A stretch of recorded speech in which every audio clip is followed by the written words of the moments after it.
Make a little noise. Come on. Oh, yeah. You got a dog in your hand walking through the park. Welcome to Washington Park. Hello. It's okay to clap your hands because we are celebrating the Cultural Family Movie Series tonight. My name is Kennard. I'm the creator of Culture and Collabs in partnership with 3CDC. We came here right to the park over the past 2 years to be able to bring movies with meaning and movies with messages right here into the park. People like entertainment. We all like movies, right? But what better way to be able to connect today's times and realities and use movies as the backdrop while we talk about them before the movies. How about that? We did it, right? It's all good, right? Culture and Collabs is tonight. We celebrate Hispanic Heritage Month with my friends, with the family that I love, that I respect so much tonight. I'm interested into the panel. Not only are we showing Selena in about an hour or less, because the panel's starting now, but it's a family who I respect their family, and I'm interested to know a lot of the things that are described in our questions, or some of them rather. We have a survey that you can chime in on the panel tonight, Slido.com. We've got questions that this panel is going to answer and talk about for the next, 45 minutes. Tune in here, Slido.com, 914-008. Did I say it right? Woo!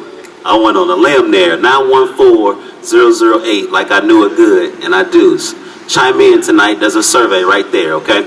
The next voice you're going to hear is from my friend. Her name is Gabriela Vallada. She is representing the Conversa English language. She'll tell us a little bit more about the organization tonight, but Conversa language tonight, ladies and gentlemen. Come on, y'all, show us some love. Gabriela.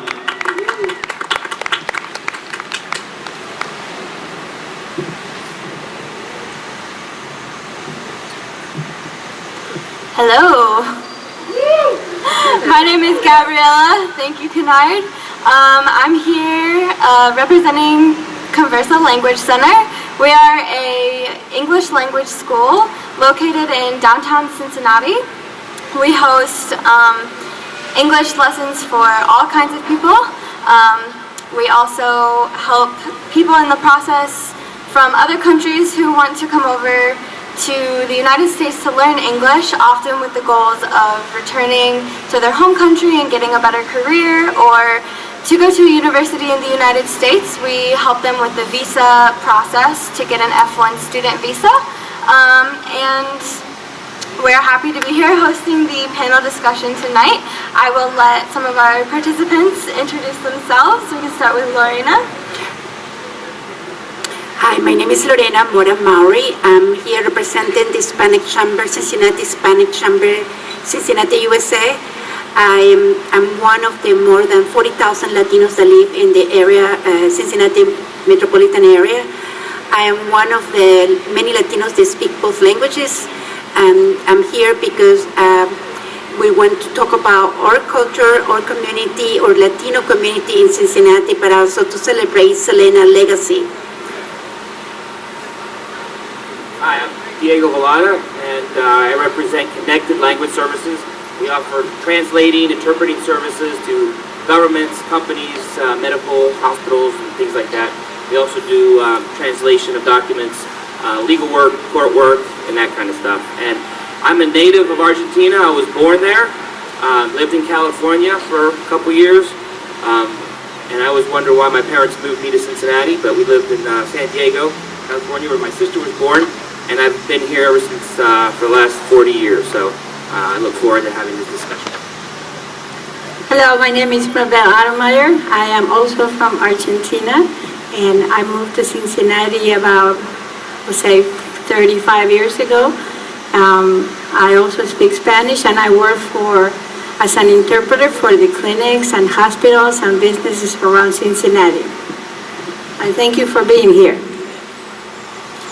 And if anybody has any questions or would like to inquire more about the discussion or get information about any of these partners, I will be over on the table with the red tablecloth after this discussion, and I would be happy to give you some more information.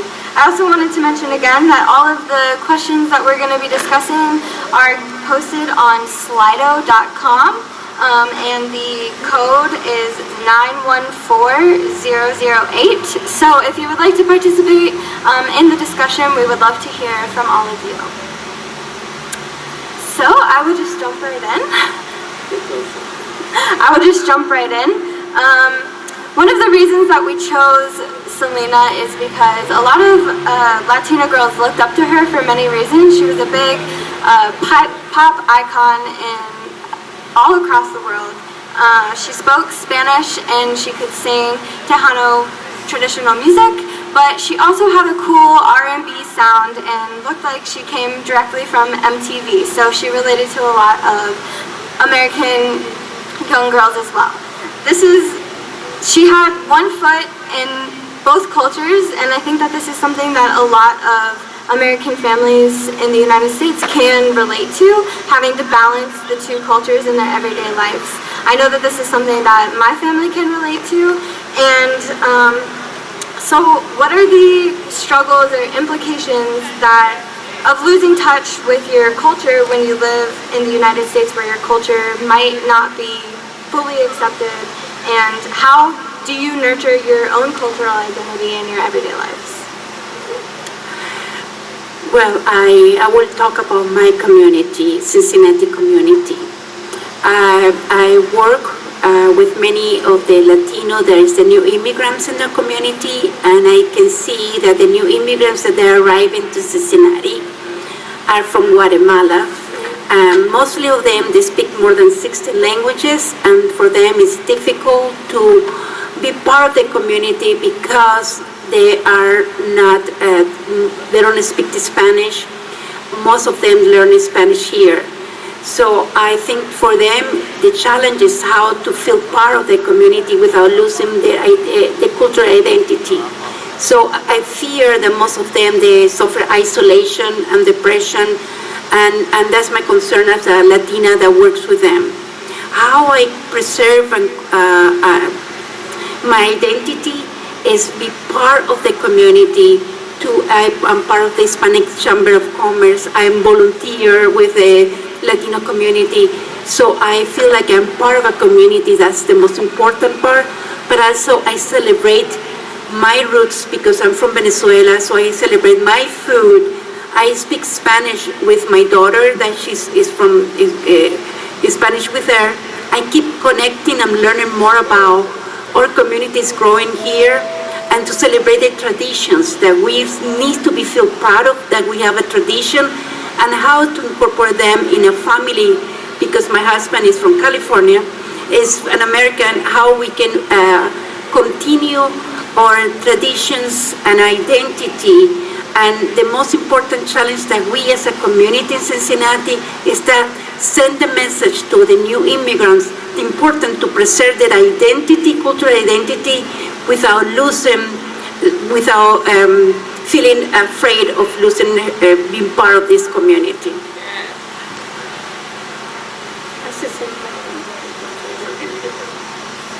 What are the implications of losing touch with your culture while living in the United States, where your culture might not be welcome? And how do you nurture your own cultural identity? Well, I think one of the main reasons that immigrant kids are challenged about coming from one culture and live in this country with different culture is losing their identity. See where I am from, who I am, because they live it, part of their life at home with their parents, with the, Latino culture, and then they have to deal every day at school with kids with different culture. So the challenge is how these kids can adjust to keeping their culture at home and live with the American culture at school and every activity that they do. So I think one of the most important heritage that they have is the sense of family. Family is very important for Latino, and a lot of that also attached to religion. They keep their religion, they keep their family unity, and then I think they can adapt to both cultures. But eventually they're going to find, like in Selena, who I am, where I come from, where do I belong. So that's the challenge.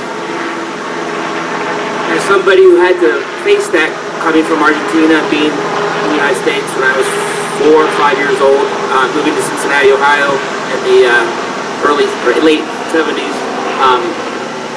We kept our culture at home. We had food. We kept Latino food. We had Argentinian celebrations. But then I was able to go to school and participate in all the American things. And it was, I think now today is a lot more people. It's a challenge. People are much more open to that today than they were back in the 70s.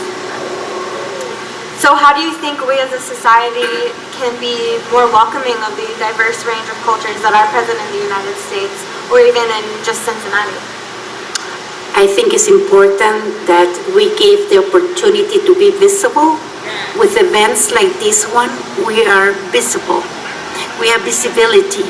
A lot of us, we feel that we are invisible in this big city, and the events like this one make us visible. So to understand, Cincinnati is coming more rich and diverse because of us. When I came here to Cincinnati 25 years ago, I lost my voice because nobody could understand my accent. So I became quiet and I couldn't talk. And then after that, I learned to have my voice.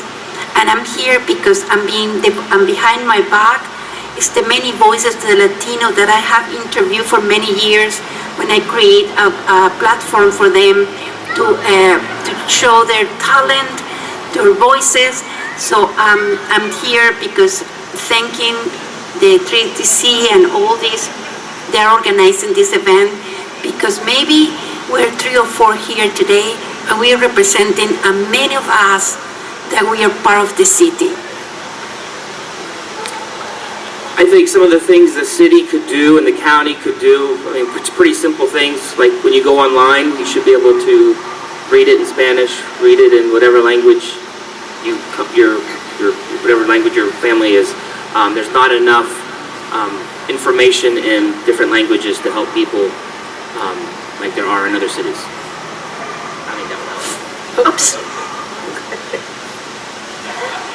Yeah, one of the things that I agree with you, Diego, I work with a lot of Latino families throughout the city, and a lot of things that they need are not translated into their language.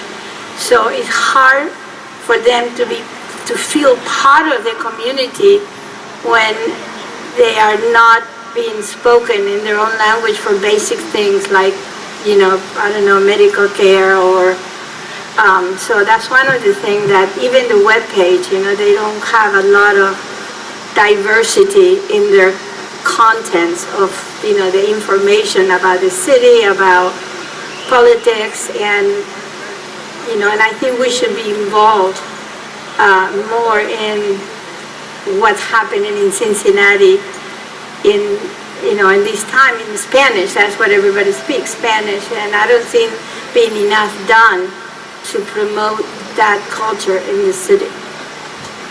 Yep. Much like a lot of the obstacles our panelists are talking about today, Selena had a lot of obstacles that she had to overcome in her lifetime. One of them being a woman in a male-dominated industry. Not only that, but she put the Latino community and music on the map for a lot of American people. And she was one of the first women Latina artists to win a Grammy in 1993, which was huge for Latino representation. So when Warner Brothers decided to make a movie about a positive Latina icon, it was kind of rare back then, and in my opinion, it's still a little bit rare to see today a Latino figure that's a positive role model in mainstream media. So, do you think that we are making progress on increasing accurate Latino representation in the media, and is it positive? I think it's never enough for us to see many Latinos in the media. But I believe that when Selena was created in 1987, I believe so, nobody knew about Jennifer Lopez.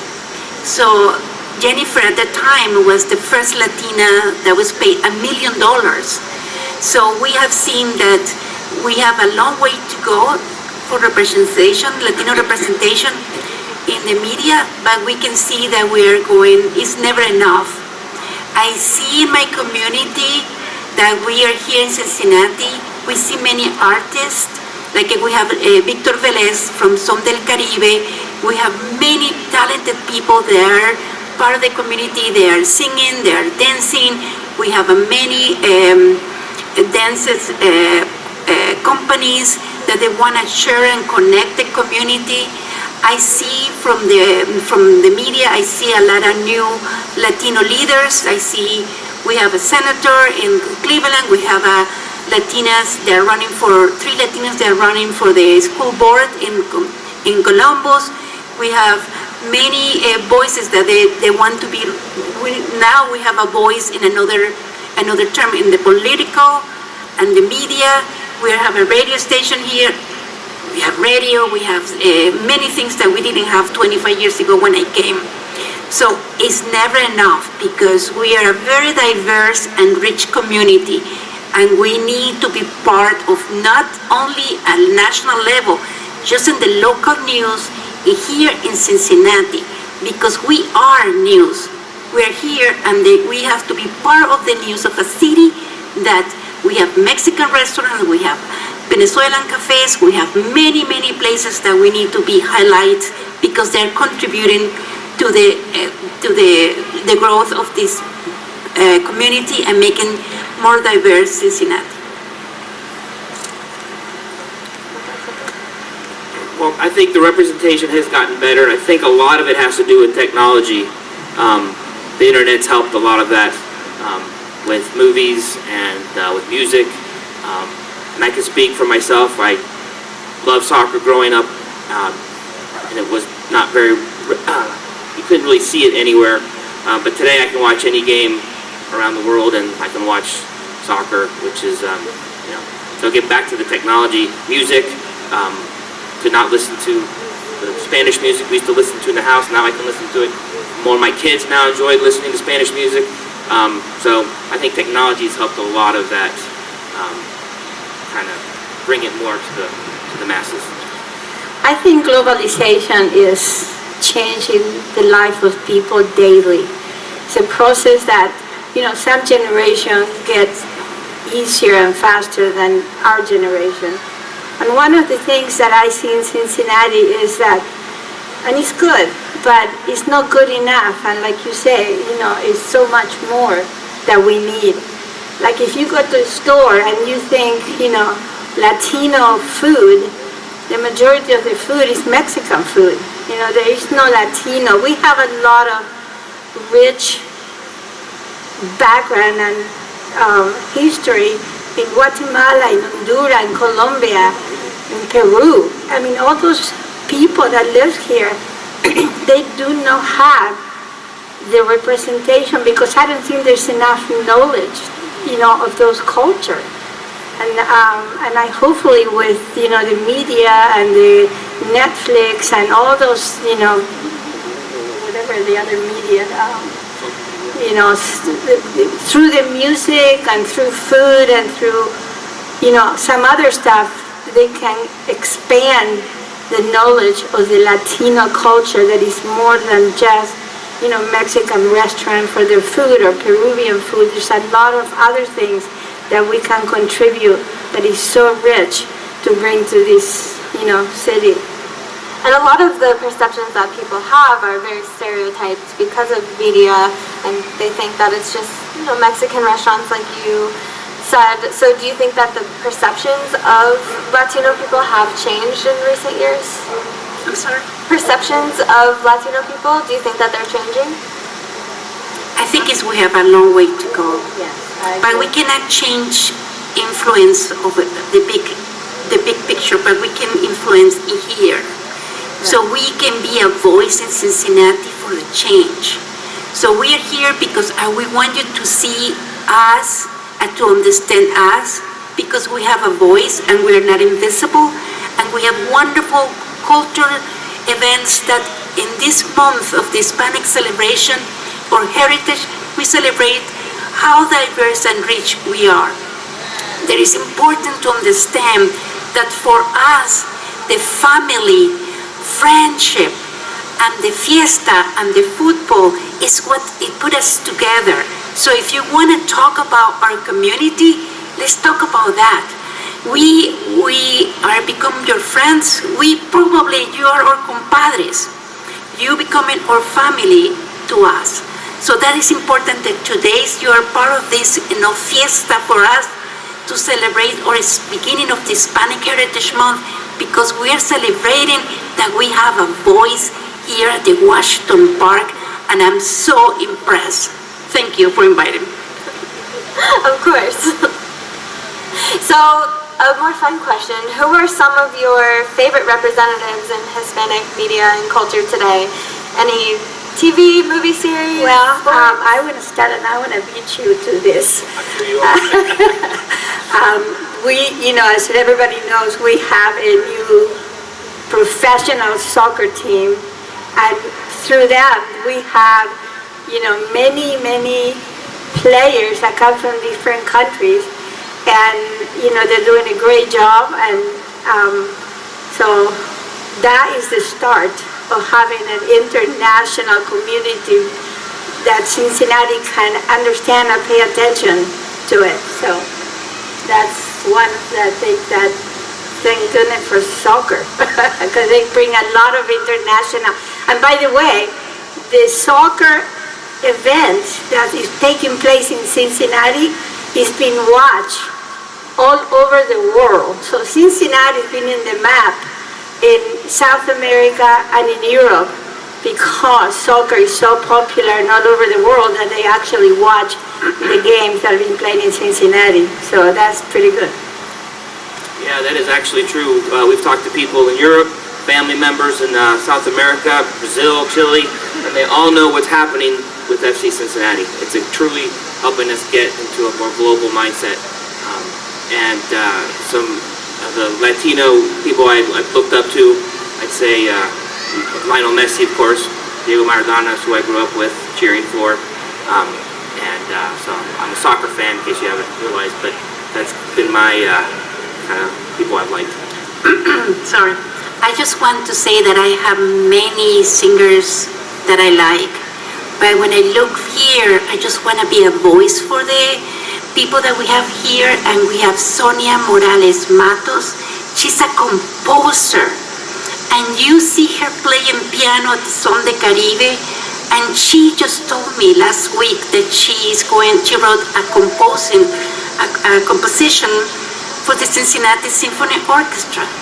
I was just so proud of us here in Cincinnati, and we have members of the community that we have here. They're singers, and they just want an opportunity to be visible, to have this platform to sing and to dance. So I think this is the beginning of a new celebration for the Hispanic Latino community in Cincinnati, and I know for sure that I will see you next year to celebrate our Hispanic Heritage Month with new members here that they will talk about how rich and diverse is our community, and we are so proud of each one of them. They're making the difference, not only singing and composing and dancing, but in the hospital, in the schools, in any place that you can imagine. We will find a Latino that it will be happy to help you. So who admire you today? To all the people that have the courage to stand today and I say, I can be a voice for the Latinos in our community. Thank you. How do you think that this Latino representation in our community inspires or has influence on the daily life of Latinos in the United States? How do you think Latino representation in movies and media or in our community, as you all mentioned, has influence on the daily lives of other Latinos? I think for me, I'm sorry, I think we are so diverse and rich that still we have a tiny little percentage in the movies and the TV. The problems that we have with the Hollywood is that they believe that we only speak Spanish, and they don't make an effort to create new projects of movies that include all of us. So I think it's important for them to send the message that we can speak both languages and we contribute for them because we pay taxes, we go to movies, we go to restaurants, and we are minority business owners that contribute to in Ohio and in the United States. So we need to eliminate that we only speak Spanish, because that happened to me. Maybe my accent is not a barrier. Maybe that show you that I can speak another language. So I think we have a long way to go for Hollywood to let them know that we're okay, that we can speak two languages, and está bien, no hay problema. But we have to make sure that they understand that we can navigate two cultures, multiple languages, and we are part of this big nation. I just agree with that, yeah. Thank you. All right, and to wrap it up, my last question is, what is a part of your culture that is important to you that you would like to share with people who might not be as familiar with it, or something that you would love to pass down to future generations to embrace? I think we are ambassadors of our country, of a region. So even though I'm very far away and I have lived for 28 years in the United States, my memories of Venezuela they're always with me. I believe that what connects me with my culture is my food and my language. And I try to create that in my home. When I prepare my food, I remember the colors of the rainforest. So I miss that a lot, but I also celebrate that I have good memories of my family that still live there. So how I can embrace, and my favorite part of my culture is not to be shy to invite people over and to prepare my arepas or my food, because that is my connection with my culture. Well, like I said before, I think globalization has changed the life. What I had growing up, and I talk to my kids about things that I did when I was growing up, they look at me and say, what? So a lot of tradition that I come with and I think is important has changed, because, now the kids play on the phone and they have games that I never was exposed. That was no part of my tradition. So it's hard to keep a lot of tradition when the world changed so fast. But one tradition that will never change is the family, the respect for your family and your religion. And I think the respect to other people, that when you have a different approach to people, is just the same as I was growing up. Respect, and that's about it. Everything else changed. So. And food. And food and music. She's my grandmother, so I know she cooks the best food. I know food and music is always a given, but as a tradition, a lot of things have changed. So. Well, growing up, we came to the United States. I didn't know what turkey was or Thanksgiving was, and for Thanksgiving we went to movies, and it wasn't until I got invited to a friend's house to have Thanksgiving dinner I said, wow, this is turkey and potato. So we did.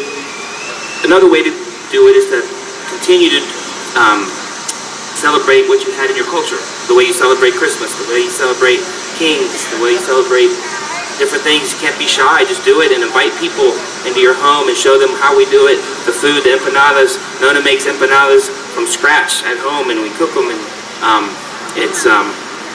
and inviting people, I think, is the best way to do that. And I think the most important legacy from Selena is that we're here and we are in both worlds as she did.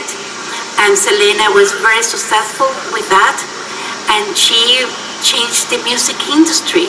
because she incorporated language, Spanish, and I was today cutting my hair, and my hairstylist told me, Selena, of course I know Selena, she's an American, the hairstylist. And she told me, Selena, I know her. She doesn't need a last name. Everybody knows about Selena. I grew up listening to Selena, and I feel so proud of it. I feel very happy that we have a Selena that opened the doors for you to come tonight to listen to us and to understand that when you go to the Finland market, when you see it, wherever you go, there is a Latino store or a restaurant that you will be happy to try a different food, and you will enjoy it and being very happy. Thank you so much to our panelists. It's been a great discussion tonight. This is hosted by Conversa Language Center. Shout out to some of my students I see in the audience. Thank you all for listening, and again, I will be over to the right if you have any questions or want more information, and I hope you enjoy the movie. Thank you so much. Thank you, Gabriela.